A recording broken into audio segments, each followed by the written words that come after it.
Welcome to the final TDP speaker series of the summer. I know the interns with us. If everybody who's an intern, can you raise your hand? All right, so the interns that are with us will be done on Friday. So it's been a great summer having you all around. Thanks a bunch to Kerrie Holley for joining us for our final speaker series. Kerrie is the leader of the Advanced Technology Collaborative here at Optum Tech, and he is a technical fellow. He's Optum's first technical fellow, and he came to us from IBM, where he was also a technical fellow and part of their Academy of Technology. So without further ado, turn it over to Kerrie. Welcome. Okay, thank you very much. Thank you. So it looks like the majority of you are interns. Just a show of hands of interns again, just so I can see. Yeah, I'd say that's probably 60%. So I don't know if you've had a talk like this before. We're going to do a couple of things. We're going to talk about this concept of branding. A lot of the content, not the content I'm going to talk about, but a lot of content about branding is in the public domain. But let's get started. You may have seen this slide, and of course I need to point this correctly. I just wanted to make sure we all understood the landscape that we live in. I believe you all are part of the technology world, or will be part of the technology world, which has undergone tremendous amount of change. And during the decades, we have seen IT evolve from what it was in the 60s as a offshoot around the back office to a very consumer-centric, but more importantly, in spite of all these changes, which I can spend a few hours on, I just wanted to bring to your attention that artificial intelligence will and is a really big thing, and we are in the spring of AI, and I don't see the winter coming anytime soon. But let's jump immediately into branding. So, this is going to be an interactive session, and a show of hands or voices will be necessary. Pretend for a moment that what you see is an organization chart. And in this organization chart, as with any organization chart, hierarchy is represented by those at the top versus those at the bottom. We are clear? Okay, who are the leaders? Shout out numbers. Who are the leaders? 44. 44. 44. 53. Everyone sees 44, right? 61. So let's pause for a minute. Pause for a minute. So we had 44 and 53. What's interesting about those two? Because I would say those are not the leaders here at all. They certainly are the leaders if we look at this as a classical organizational chart, because they sit at the top, but that was simply to misdirect you. 59. Because the leaders are not defined by their hierarchy, is the message here. The leaders are defined by what? The connections. So the more people that you're connected to, the more people that you influence, the more people that you direct, the greater your leadership value is. That was the sole message here. So why is that important? Because a lot of us strive to move up this, quote, invisible corporate ladder, when it's more important to actually move up the ladder of influence, to move up the ladder of being able to have people follow you, because you are influential in terms of what may be a variety of attributes that you have, whether those attributes are about your personality, whether they're about your thought leadership, whether they're about your technical domain. That is the emphasis here. We're going to do another show of hands. Can you see how you look to others? A show of hands who would say A, which is, of course, yes. How many would say yes? Only 2, 3, 4 brave souls? Okay, how many would say no? 1, 2 brave souls. How many would say sometimes? The middle of the road. You guys are going to take the middle of the road path. Sometimes. Okay, how many would say, how could I possibly know how I look to others? Okay, I am going to assert that you should put yourself in a position to say yes. Now, of course, some of our social intelligence is better than others, so some of us will be better at this than others, but that's no different than being better at math than others. We practice, we practice, we practice, we get better. So how might we practice getting to know others? Well, let's tell a short story. I used to work with this person who I mentored, and I thought very highly of her. I thought she was very talented, I thought she was very bright, I thought she was very capable, and I happened to be in a meeting where some of my colleagues thought just the opposite of this young lady. They thought that she wasn't a hard worker, that she wasn't that bright, and that she wasn't that capable. And I you can probably guess, believe I'm a good judge of talent. And so that came as a surprise to me. So we had a conversation, and as we had the conversation, the clarity became clearer. It became clearer to me what the challenges were. But the more important thing is when I sat and talked with her, she had not a clue. She had not a clue that her management thought of her that way. What do you think? What could she have done differently to have a clue? At least a clue would have got her to sometimes, versus D, which is how could I possibly know? So what are some things you could do to have a clue? Yes? Ask how you're doing. Exactly, a very simple question. Ask how I'm doing. Now, of course, the way you ask, of course, is important. So most of you are interns, right? So that means that most of you are going to be looking for full-time opportunities sometime in the near future. Is that a correct statement as well? So you will do interviews in that process, right? One of the things you might want to consider in your interview process and life cycle, at the very end of your interview, ask a very simple question. And that question is simply, are there any concerns that I may address at this point in time? Are there any concerns that I may address? I assure you, with the 90% accuracy, that most people will be honest and direct with you. More importantly, they will think better of you than they thought 5 minutes earlier. And more importantly, you'll get an opportunity and feedback to improve. But you're right, you must ask questions. What are some other ways to get feedback? All of you have boyfriends, girlfriends, wives, dogs. Not dogs, forget dogs. But you have things, people you can talk to. You can also ask, the people that love you. You can ask them for feedback. I'm not saying that all feedback is good or accurate, but you certainly can ask for feedback from people you know, your professors, people you've worked with. But if you don't ask the right questions, and that's really key, asking the right questions. And you should be able to judge, evaluate whether the feedback you're receiving is useful or not. If it's simply glib, then you aren't asking the right question. Ask a more pointed question. What could I have done better? Did you think this was awesome work or terrible work? Keep probing until you get insights.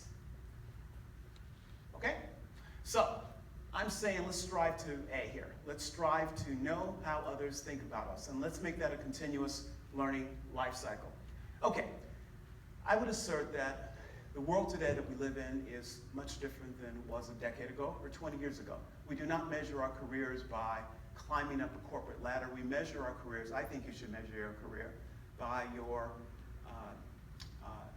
growth of knowledge, by your growth of expertise, by your growth of skills, by your growth of leadership. And good fruits will come from that. So that was the message there. Let's talk about branding. Okay. Open-ended question again. See who's a brave soul here. What is most important to you? Who are you? What would you say? Do you think that's important to know and to answer? So let's give some possibilities. For some of you, and by the way, there are no wrong answers. And sometimes in our society, we're cautious and we are hesitant to say things that we think. And of course, politeness may govern that, but we're not talking about politeness here. We're talking about just, sometimes maybe what's most important to you is to be a millionaire. Maybe it's to be a billionaire. Maybe it's to support your family.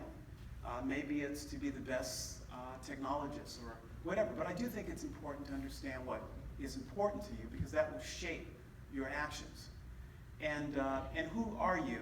Just to understand better some of these attributes. So let's be a little bit more specific, because that's important to branding. So, the way you present yourself, your communication style, your talent, your political savvy is just as important as your performance. Show of hands on true. Okay, about 50%. I'm just going to see if you're paying attention. How many would say false? So a great number of you didn't raise your hands, but it was a binary choice. So let's be more participatory. Let's get all these hands raised next time. But what is the message here? The message here is that, yes, your domain knowledge can be extremely important. So I remember working with a very talented person some decades ago. In fact, in our community and our office at the time, was considered the best data guy around. And I remember this person lamenting one day, complaining to be blunt, how stupid their customers were because they just didn't get it. This person believes they have presented the best argument, the best data strategy on why they should move in direction A versus direction B. But I would assert to you, how you communicate is important.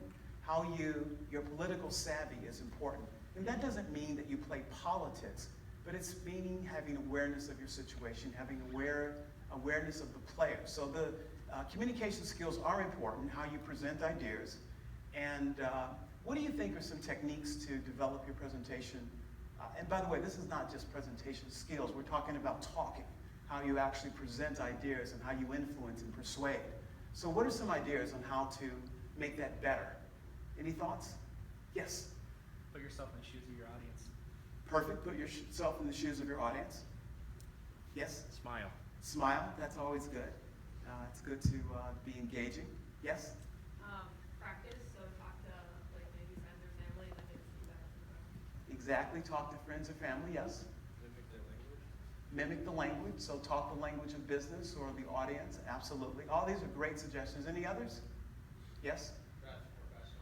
Dress professionally, but that's an interesting one because I live in California, and in many parts of business in California, dressing appropriately means if you wear a tie, it's going to be cut off. If you don't have jeans on, that can be viewed inappropriately. And in fact, there was an era of computing that still maintains itself today, that if you don't have a certain set of tats and a certain number of earrings, you're probably not as technical as, so it does depend, right? The context matters. But yeah, dressing appropriately is definitely spot on. I would also suggest that there's a tremendous amount of vehicles available to us to improve our communication. TED Talks, for example. I don't know if you spend time with TED Talks, but we had an Optum Forum last week. And at the Optum Forum, we had 5 TED Talk speakers, and this was run by the TED organization.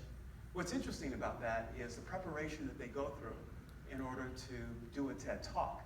My point is that observing how other presenters present, their hand motion, whether they have these fillers in their language. And you know what I'm talking about when I say fillers? People who say right, duh, it sprinkles through their talk. This can be trained out of you, but only if you have awareness that you're doing it. So I'm suggesting that you look at the vehicles on YouTube that are available to you. I'm suggesting that you read more if you haven't and don't. That if you read more books on a regular basis, you will find in a very short window of time that your way of expressing ideas will take a quantum leap forward. And that's not only reading books in the profession that you choose to be in, it's also reading books outside of that profession. So those would be additional techniques I would say add to your repertoire. Okay, true or false? It's who knows you that counts. Raise your hand if this is true for you. Okay. Remember, you're going to get full audience participation this time. So I would say maybe 20% of the people raise their hand. So how many would say false? Okay. So those of you who said false, which was the vast majority of you, you don't believe it's who you know that counts. So who is it? What matters? It's not who you know that counts, so what would you say the alternative is? What you know. Or you were just guessing? What you know. But I'm going to be more pinpoint. This is actually going to be a he or she answer. It's not going to be a what answer. I would suggest, yes. Yourself. Definitely knowing yourself. Let's say that goes without saying. Being introspective, self-aware is clearly, I would agree, paramount. Yes? Who knows you that counts? Bingo. It's who knows you. Why is that important? I remember an exercise that went on in some companies I've worked for in the past. I shouldn't say companies, I spent the bulk of my career at IBM, but I remember some of these exercises where we had to make tough decisions on some people. And interesting enough, those decisions were largely based on who we knew. And that's why, that's just one example, but it's really important that people know you versus you know them. So when people talk about networking, I'm sure networking has its benefits, but I would suggest that the greatest benefit is for people to know of your body of work, to know of your domain knowledge, to know of your expertise, and to know of your skills. So how do you make that possible? Any thoughts there? Yes? Make good impressions. Make good impressions. So good impressions definitely goes a long way. Yes? Be willing to put yourself out there. Be willing to put yourself out there. Take a risk. Yes?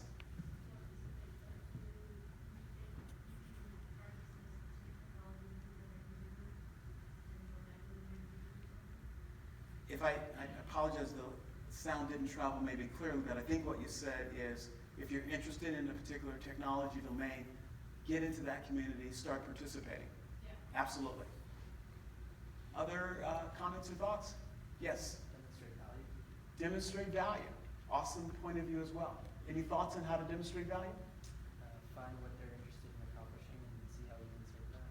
See how you can add value. See what others, where contributions are needed. Finding white space. Other thoughts, comments? Professional certifications. Professional certifications, certainly very binary, right? You are a Microsoft XYZ. You are an Amazon certified ABC. There was another comment? To nurture your relationships. Nurture relationships. How do you nurture relationships? Be the one to go meet someone you haven't seen in a while. Okay, yeah, Be the driving force in their relationship. very good. Brand called you. Very popular magazine article some years ago, but I do encourage you to read it. And it makes some really good points. What makes you different? What do you do that adds value? You guys pointed out a lot of these things. What do you want to be famous for? I think fundamentally, each of you should have a development plan. And what is a development plan? How many of you have financial plans? I know you're really young and maybe these things don't. So several of you raised your hands.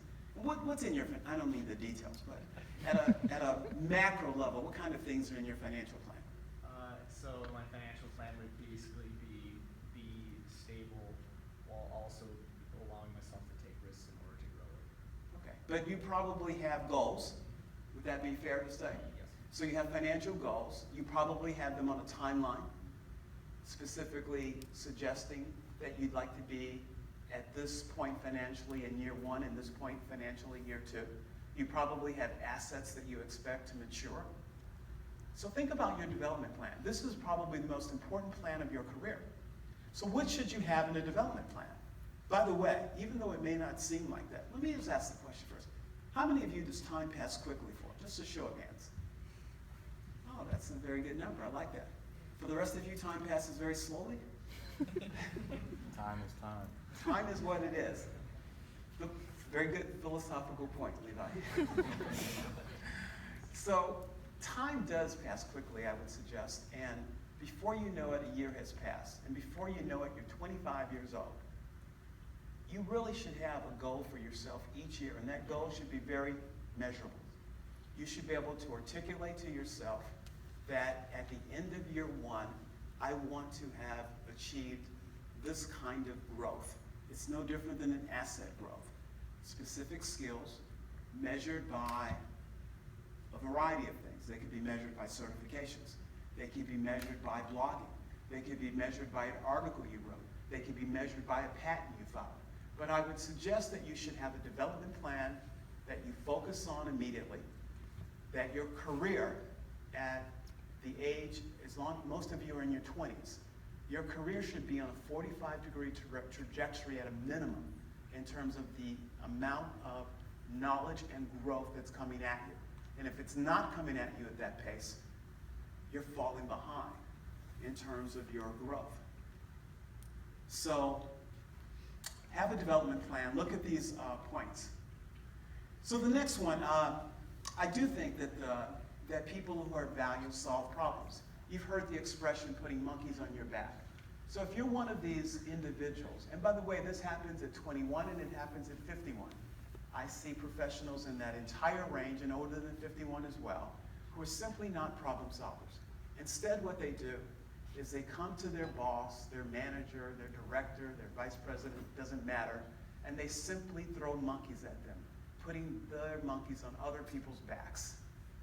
And what problem solvers do, and I had a guy who did this really well once. We were in this meeting trying to solve something very challenging, and every time we came up with a suggestion, he shot it down.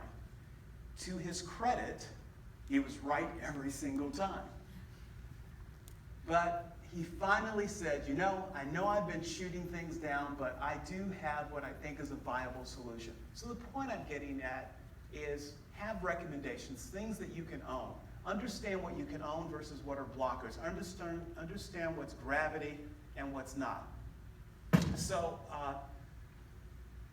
I come from a culture, in terms of work culture, that does not subscribe to something called Minnesota Nice. I don't know how many of you are from Minnesota, but someone in the audience will respect what I said to her, which is that I believe Minnesota Nice is just another word for passive aggressiveness. And when you look up the word passive aggressiveness, it's not a kind attribute to have. And it is not a positive thing to progress with. It is not positive at all. And I would encourage you to take that, if you have that attribute, work hard to get rid of it, because it is not a good attribute to have. It's not a good attribute for your parents to have. It's not a good attribute for your teachers. And it's certainly not a good attribute for you. We don't make progress when we leave elephants on the table. We have to address them. We have to call them out.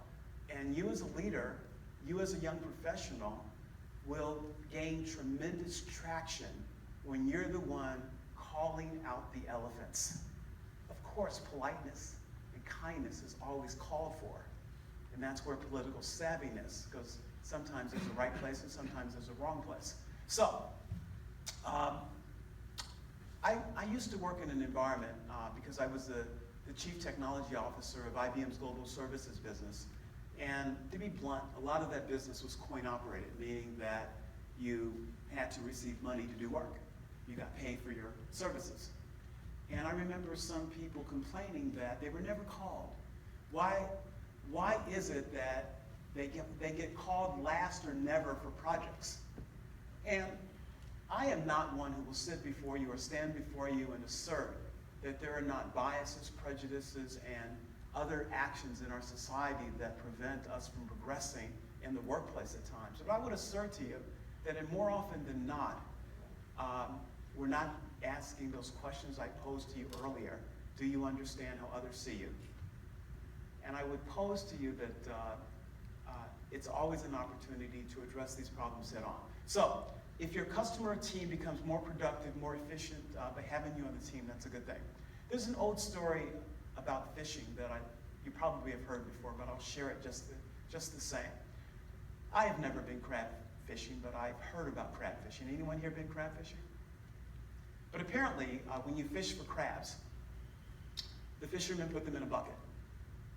And as the story goes, the son talks to his dad, who's taking him crab fishing, and the son says, well, Dad, shouldn't we put a lid on this bucket so the crabs don't jump out, crawl out?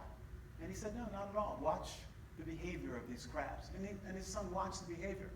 And one crab would crawl on the back of the other crab, and just as it was about to get out of the bucket, another crab would pull it down. And that cycle was endless, resulting in not a single crab escaping. So don't be a crab. That is what we don't want to be in our work. Meeting your commitments, making sure people ask you first. Okay, take a moment to read this. I'm going to read it to you as well. There's going to be a day of judgment. If there isn't a day up there, it's when you're lying on your deathbed and you're going to say to yourself, well, what did I achieve in my life? It's not how much money you've made or how big a house you've got or how many cars. It's what you did for your fellow man. It's what did I do to make the world better. That's what's it's going to come down to. A quote from a gentleman named Jeffrey Bible. What do you think of Jeffrey right now? Seems like an altruistic kind of guy. Absence of knowing anything else, would you agree? It's a good guy. I mean, this is the kind of thinking that maybe we should subscribe to make the world a better place. Anyone disagree with that? Better is relative. Better is relative, but let's assume that better means a positive outcome. You would agree with it then? If we agree on what better is, yeah. Yeah. Let's assume better means that people live healthier lives. Let's make it that simple. Would you agree with it then? Okay, so we're going to be very black and white here. Better means only that you live a healthier life. Now we all agree that this is a positive statement. Even Levi, correct? Okay. What if I told you that this gentleman used to be the chairman and chief executive of the Philip Morris Company? What would you say about him? We all know who Philip Morris is, right? No? Ah, times have changed. This is a company that makes cigarettes. Would you think the same about him then?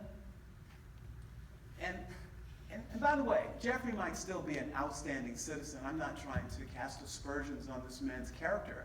What I'm really trying to say is that what you do really does determine whether you have credibility to say what you say, whether people will believe that it's sincere. So what you do is important. Let's talk about the 8 laws of personal branding. Let's talk about law number 1, the law of specialization. This law is very simple. No matter how much BS you spew, no matter how good your presentations are, fundamentally you've got to be good at something. You have to have mastery. You have to own something. You have to be really, really good at something. So that's the law of specialization. Pretty black and white, right? And by the way, what you're good at may vary. I'm an IBM fellow emeritus because I retired from the IBM company. But I can tell you that I worked with quite a few extremely brilliant people who never made it to IBM fellow. And there's a variety of reasons that they didn't make it, but I would assert that a lot of the reasons they didn't make it was because they only mastered 1 or 2 of these laws, but all of the laws are actually extremely important. So we've covered the law of specialization. What's the law of leadership? We've talked about this already. It's the law of being perceived as a leader. It's not because you've been designated as a leader, it's because you're perceived as a leader. It's because people follow you because they know that good things happen. They know that inspiration happens. They know that white space gets filled in. They know that they're able to advance, whatever the reasons are. Good things happen. Law of personality. This is the crab story, by the way. The law of personality says that you're honest, that you're a straight talker. And what does honesty mean in the workplace? Outside of the obvious, that we tell the truth, honesty also means that we owe each other directness. So no Minnesota nice. That if we have an issue with someone, we should always assume good intentions. Assume that people acted with good intentions. That is hard for some of us because by nature, some of us are cynical. By nature, I'm not looking at you, Levi. By nature, some of us are cautious. But I do think having and assuming good intention is a really critical aspect of thinking. Another critical aspect of thinking in terms of this law of personality is this trash bin of our experience. What do I mean by that? What I mean is that we all have experiences, and our experiences will be different. It doesn't value one over the other, but it does mean that it's really, really important that you begin to know what you don't know. I don't think you'll ever be able to fill in all of that white space, but if you don't acknowledge that there are things you don't know, your ability to fill them in is compromised. So, the law of personality says that we owe each other honesty. If I have a problem with your performance, I talk to you about it. If I have a problem with something you did, I communicate that. But I don't have two personalities. I don't have one in private where I talk about you negatively, and one in public where I talk about you positively. I am true to myself. The law of distinction. I do not believe fundamentally that we are in competition with each other. At the same time, I do believe we're in a race. Now, I know that seems contradictory, and perhaps at points in time when we look at it through that lens it is, but the point I'm making is you do need to be distinctive. There must be something about you that is distinctive from the person who sits to your left and the person who sits to your right, in front of you and behind you. And it is up to you to define that distinctive quality. But I would assert to you, there's enough opportunity and there's enough room in our world that you don't have a problem. And that's why I say it's not a competition.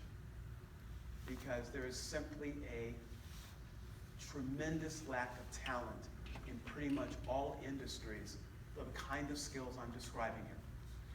The law of visibility. Let's give a short story. True story too, but I'm going to disguise the names to protect both the innocent and guilty. So we have two people. We have Jane and we have John. Okay? Jane is a superstar. Her body of work is beyond reproach. Every time she touches something, it turns to gold. She is respected by her peers. She's respected by her management team. She's a superstar. John, on the other hand, well, John is John. Sometimes he does good work, and sometimes we don't know what he was thinking. A phone call comes in. It's about Jane. And the person on the other end says, Kerrie, I don't know who this lady is you sent me, but the work she has just done for me is horrible. It stinks. What's my first reaction? Well, I say, we must have a misunderstanding. Something's wrong here. And I start just probing and probing and probing until finally I find out the root cause. And ultimately, it has nothing to do with Jane. But you see what I did there? I did not believe the person on the other end of the phone because Jane had built the law of visibility. She created the presumption of quality. It was so ingrained in me, no amount of, I could have been convinced otherwise if the data was there, but you see the reaction I had as her manager. I was probing and probing. John, on the other hand, I get that same phone call, and the first thing that goes through my mind is, here we go again. I don't even ask but a few questions. Okay, yep, I got it. We'll talk to John.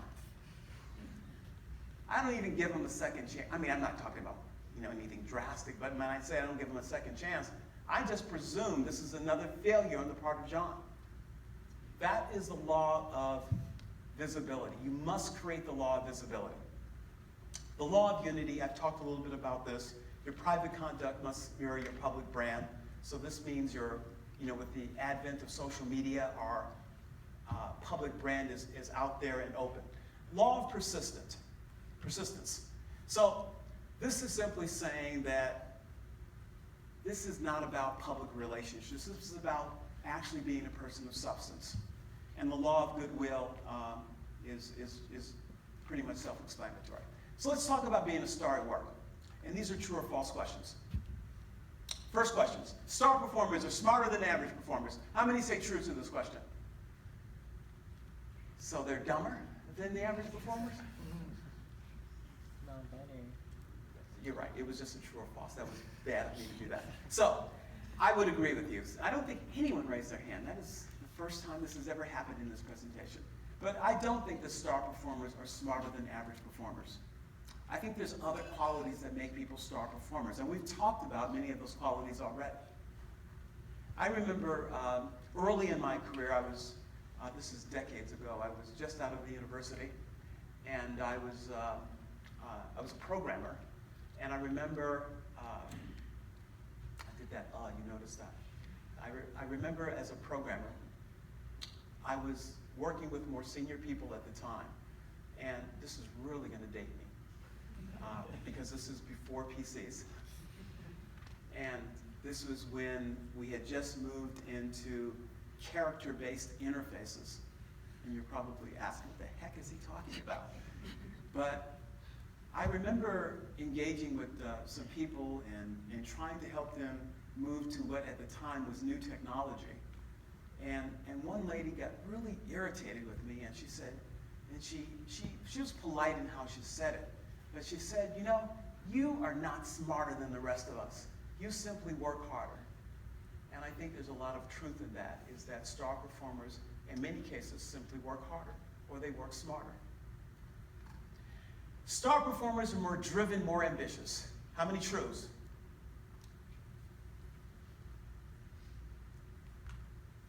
And I am on the fence on this one.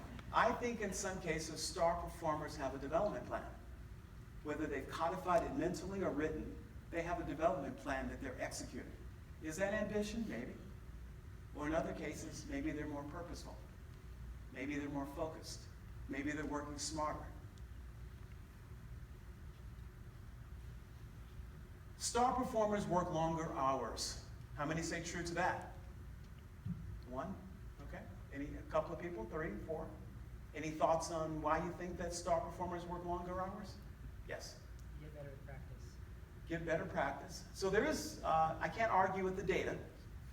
Clearly, if we look at Malcolm Gladwell as an example of, not as an example, but look at some of his writings, he talked about this 10,000 hour number. And there's a lot of truth there. The more time you put into something, the more value and output you see. But herein lies the rub. It's when you put in that time. So for example, let's look at your career at the ages of 20 to 30. And let's say you put that 10,000 hours or 20,000 hours in at that point in time. And now we look at your career between 30 and 40. Suddenly between 30 and 40, you're not working the longest hours because you work those hours between 20 and 30. You see where I'm going with this? That a lot depends on where in your point in time in your life you put in those hours. So take advantage of your youth. Take advantage of the minimal to zero family obligations. No kids, no wife. I'm not suggesting that you not have kids and not have wives. So don't walk away saying Kerrie said don't get married and don't have kids. But I am suggesting that if you have free time, enjoy it, but also maybe spend a little time on your craft. Star performers are more satisfied with their jobs. How many say true to this one? And it can vary. I would assert that a lot of star performers actually want to retire. And maybe financial and familial obligations cause them not to, so they may not be more satisfied. So this is part of your development plan, to get yourself at a point in time where when you reach 40 or 50 or 60, you're where you want to be. And although we can't see the last one there, so I apologize, but we'll move on. I got to track the time, and we still have time. Good, good, good. Okay, so we covered these. So I do think these are some good guidelines on how to be a star. There is a good book on this whole topic, but obviously white spaces, finding white spaces. There is so much white space in our world today in practically every endeavor that it's not a lost opportunity. Plugging into the knowledge network is simply knowing who knows. Not who's in a leadership position, but attaching, working with knowledgeable, competent people. Managing your whole life. This means do take some time off to replenish your energy. It means take your vacations. It means find a way to really have joy in what you do. But I don't know, how many, let's just another show of hands. How many have gone to what's described as leadership talks, pep talks that have lasted more than a day? Any of you done this at this point in your lives? A few of you have? How have you felt when you've exited such meetings? Any comments? Rejuvenated. Rejuvenated. So I would assert there's a lot of things that we do in life that rejuvenate us, that really inspire us. And it's really important that you do these things and really start taking notes. We'll come back to that in a minute. And this checking your ego at the door is simply saying that in some cases you may be the leader on the team. In other cases you might be someone who's playing the big assist. So I think I've covered all of these. Let's move on to the next. Some quick lessons. How many of you have heard of a pilot named Chuck Yeager? A few of you have. And maybe you've seen the movie The Right Stuff. Old movie, so perhaps too old for many of you. But Chuck Yeager, if you don't know the name, was a pilot during World War II and the Korean War. And Chuck Yeager was this was pre the technology we have today. So Chuck had 20/20 vision. He was known as being able to see enemy planes at a distance that was greater than most, which was a great competitive advantage when you're doing dogfighting in the air. And one day, as the story is told, Chuck's in the air. He's got a small number of planes to his left and right as part of his flying squadron. And he gets a radio call from one of his team members, and they say, "Chuck, there are hundreds of planes, German planes coming at us. What do we do? What do we do?" To which Chuck responded, "Time to rejoice. That's what we're here for." So what's the message there? The message there is, it's good that people I know this seems like a stretch here, but it's good that people bring their problems to you. It's good that you're compromised in your own ability to get work done because so many people are bringing their problems to you. Because that means you've arrived. That means that you've reached a state of expertise, of knowledge, and awareness that others see you as a source to accelerate their own endeavors. Now, if it is in fact causing you to compromise your own ability to get work done, what's the solution? Any thoughts? Delegate, that's a great solution. What's another solution? Automate. Maybe you should start doing more blogging. Maybe you should have written some frameworks, some code. There's a ton of things you might be able to do to alleviate the pressure on yourself. This notion of don't create barriers to communication, what does that mean? At the end of the day, it means that when someone comes to you and asks questions, you don't sigh. You don't give the impression that you don't want to talk to them. It means you keep your door open and you're engaging, you're nice, you're smiling, as you said. But that is, I think, important as well. I did some work some years ago for a vice chairman of a bank. And he said something that stuck with me decades later. He said, "Kerrie, I'm not concerned if I leave my strategy on an airplane seat and my competitor picks it up. Because at the end of the day, strategy only works with execution." Why is that important to a branding conversation? It's important to a branding conversation because I am submitting to you that you do what at the end of this hour? Not literally, but anyone remember? Execute on your development plan. Execute on your development plan. So in order to do that, you first have to have a development plan. And of course, that is your strategy. That is your strategy. By the way, you shouldn't be ashamed of your strategy. If your strategy is to be able to retire at 40, that's okay. If your strategy is to become a domain expert in XYZ, that's okay. Put your strategy out there and measure it every 12 months. At the end of, and by the way, you can't measure it unless you put measurable attributes to your strategy. So if you don't have measurable attributes, what are measurable attributes? I will read X number of books. I will get Y number of certifications. I will blog X number of times a day. Whatever, I'm just making those up. But you have to have a strategy associated with where you want to be 5 years from now, 10 years from now. You don't have to ask yourself where I want to be. You just have to ask yourself what you want to be. And what you want to be might be an expert in X. You can always change your mind. That's the beauty of plans. They are living documents and they can change. But I am suggesting that you create a plan and you do that immediately and you start it today.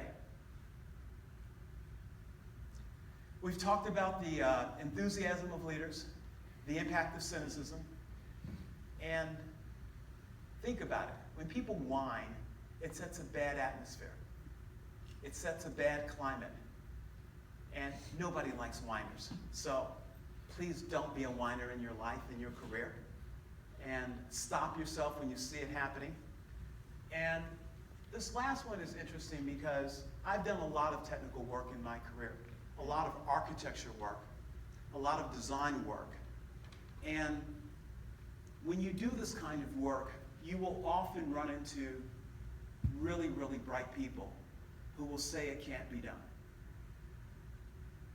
And even though it's not an active commercial today, I love this commercial that I think it was Nike who did it, but at the end of it, it was basically people who say it can't be done are simply people who say they haven't done it before.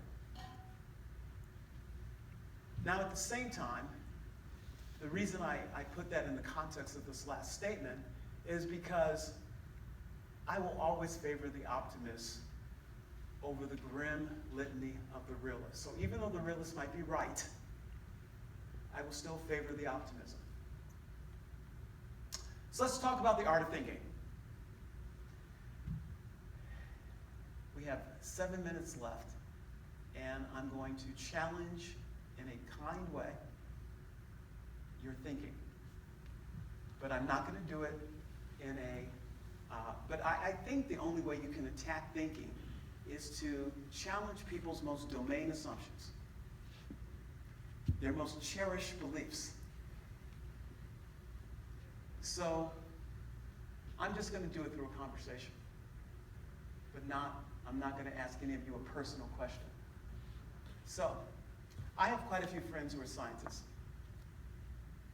And one of my such friends, a very senior scientist at Genentech, we sit down and have this, we're just having dinner, just two friends having dinner. And I said, you know, Mike, you're an atheist, aren't you? He said, yeah, so what? What do you make of it? I said, no, just chat. I said, you know atheism is just dogma, right? So what are you talking about, Kerrie? I said, well, you're a scientist, let's talk science. So, what is an atheist? Well, I don't believe in God. Okay, let's start there.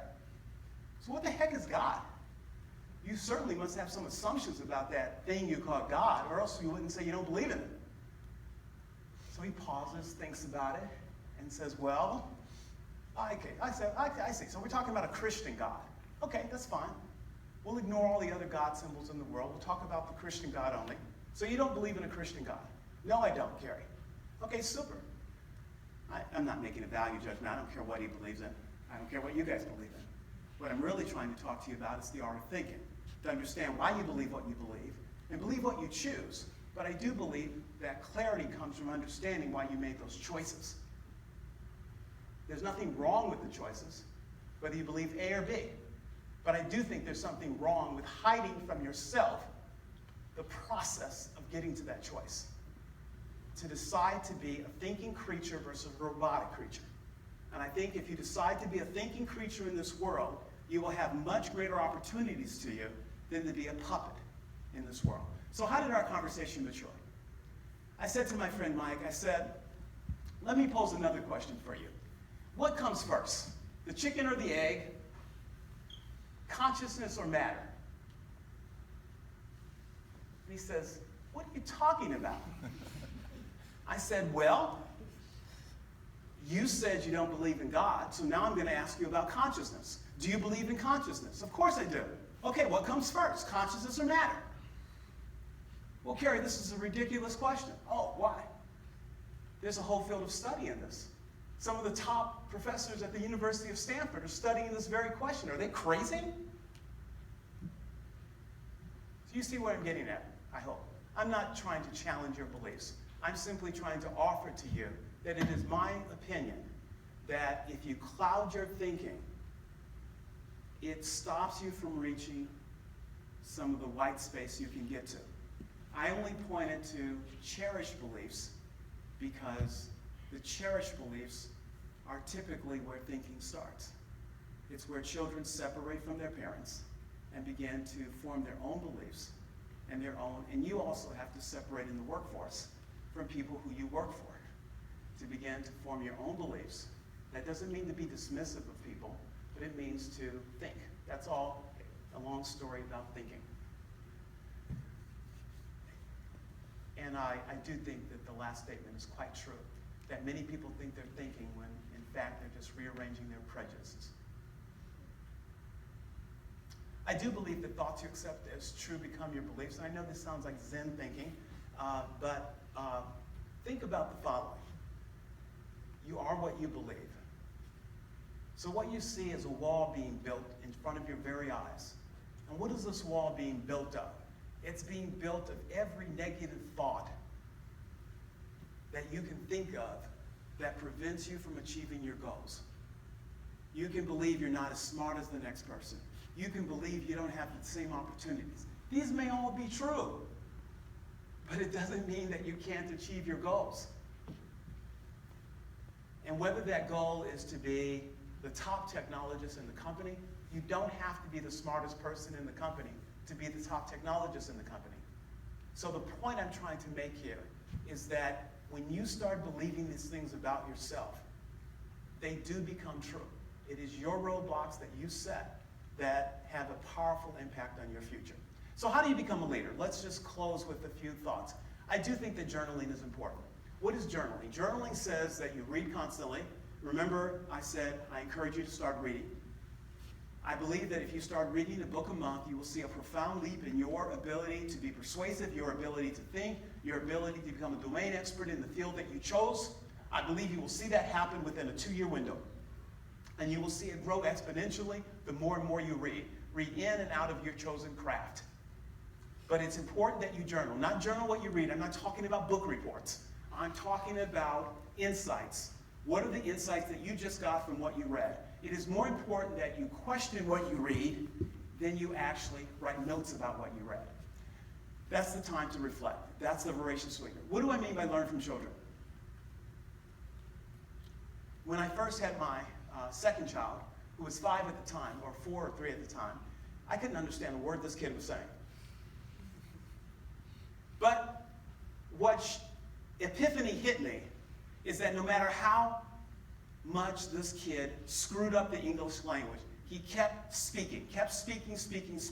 And that's what children do. Somewhere in their lives, it gets taken out of them to stop practicing what they don't know. But that's what it means, I believe, to learn from children, is to simply keep practicing, and get better and better, and not be ashamed, not be fearful of what others are thinking. I solicited feedback from friends and colleagues. We talked about that. And, of course, these last ones go without saying. Self-assessment, I do think your closest friends are the best vehicle you have to do self-assessment, to ask them the tough questions. I do think, which I just went over, questioning conventional wisdom and authority. And I do believe your ability to articulate your most fundamental beliefs is an indicator that you're thinking. And of course, preserving in the face of obstacles. I was a mathematics major at the university. And I remember as a junior in mathematics, I was taking a course called group theory. And there were 6 of us in the class. So it was a very small class. And I remember getting, I think I got 40% on my midterm exam. And to my surprise, I got a B. So the professor talked with us and said, well, it was my most challenging mathematics course ever. But the professor's point was that I don't expect you to get 100%. And the top student got a 60%. But the point he wanted to make is he's testing our perseverance. He's testing our understanding. But this is an opportunity to grow. So, perseverance. So skills of technical leaders, I think these are good skills of technical leaders. They communicate well, they learn fast, they recognize patterns, they're open-minded, they know how to facilitate. What is facilitation at the end of the day? Every time you do a meeting, I would assert there's 3 P's in a meeting that you should all master. Whenever there's a meeting, you should ask yourself, who are the people there? That's 1 P. Why are they there? What's the purpose of the meeting? And what's the process to achieve the purpose? A simple set of 3 P's for every meeting. And some parting thoughts. I do think that blaming yourself regardless of what mishaps, valleys that you should experience in your career, in your life, are simply that it's a waste of time. Let's move on. I'm not saying that you can't wallow in pity for a day or two, but let's move on. Our highest currency is respect. What do I mean? I believe that the value you bring, the ability to have longevity in your career, is because you've mastered something. It's because you're really, really good at something. Of course, somebody's got to need that. That goes without saying. But you've mastered something. Never confuse efficiency with effectiveness, meaning that being outcome-oriented versus process-oriented is really key. I talked about learning from children. I talked about knowing what you don't know. And, of course, being benevolent dictators. So as an architect, I always describe myself as a benevolent dictator, meaning I made decisions. And one thing I learned about decision-making is that some people simply won't like your outcomes. But they'll be okay with it if you explain why you made that decision. If you involve people, even though you may have chosen not to go down the path they would have liked you to go down. And, of course, create your dreams. And lastly, that the birds of worry and care fly above your head. This you cannot change. But that they build nests in your hair. This you can't prevent. So I'm going back to your development plan. So you have a choice to let nests build in your hair. And that can be your development plan, which will be static and worthless. And thank you very much. We're at the top of the hour. Any final questions I can answer for any of you?